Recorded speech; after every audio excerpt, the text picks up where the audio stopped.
చేస్తున్నా ధర్నా అని చెప్పి. సో సత్యంగా వచ్చారు ఇక్కడ బీసీ నాయకులందరూ కూడా డబ్బులు ఇస్తూ వచ్చారు అని చెప్పేసి బూర నరసయ్య గౌడ్ ఇంతమంది స్టేట్మెంట్ ఇచ్చారు. ఇక మాట్లాడుకున్నాడా పాపం మరి ఆయన అంటే ఈ మధ్యలో రాజకీయ నాయకుల మెదడులు ముఖ్యమంత్రితో సహా అందరి మోకాళ్ళ కాడికి వెళ్ళి పాదాల కాడికి పోతున్నాయి అన్న కదా. పాపం ఆయన పరిస్థితి కూడా అట్నే ఉన్నదేమో. ఆయనను వ్యతిరేకిస్తున్నప్పుడు దేనికి వ్యతిరేకిస్తున్నారు అనే దాన్ని మాట్లాడాలి. ఇప్పుడు ఆ వ్యతిరేకించడం నాకు తెలియదు. ఒకవేళ వ్యతిరేకిస్తే నీ పార్టీ వైఖరింది నాయన, నువ్వు ఇటు వచ్చి మాట్లాడుతున్నావు అని. ఈయన ఎక్కడ మాట్లాడాలి? నువ్వు ఈ ధర్నాకు వస్తున్నావు అంటే 42% నువ్వు సపోర్ట్ చేస్తున్నట్టు కదా. సపోర్ట్ చేస్తున్నావు అన్నప్పుడు నీ పార్టీ పాలసీ ఏంటిది? నీ పాలసీ నీ పార్టీ పాలసీ అక్కడ వాళ్ళు ఏం చేస్తున్నారు? వ్యతిరేకిస్తున్నారు. అప్పుడు నువ్వు ఎక్కడ కొట్లాడాలి? పోయి ఢిల్లీలో కొట్లాడాలి, నీ ప్రధానమంత్రి దగ్గర కొట్లాడాలి, లేకపోతే నీ కిషన్ రెడ్డి ఇంటికాడ కొట్లాడాలి. నీ బండి సంజయ్ బీసీ అయినా కానీ బీసీ ద్రోహి బండి సంజయ్ దగ్గర కన్నా పోయి ఆయన దగ్గర కన్నా పోయి మాట్లాడాలి.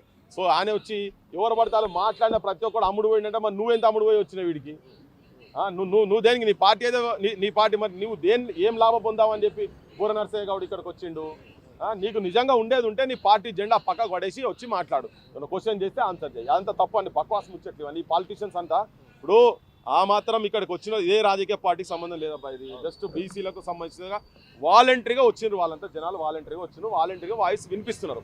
అయితే వాలంటరీగా వాయిస్ వినిపించడం చైతన్యాన్ని చూసి నువ్వు ఒక పార్టీలకు అంటగట్టే నాయకత్వం అంటేనే నీకు దృష్టి పట్టిన రాజకీయ నాయకత్వం అనేది అర్థమవుతుంది.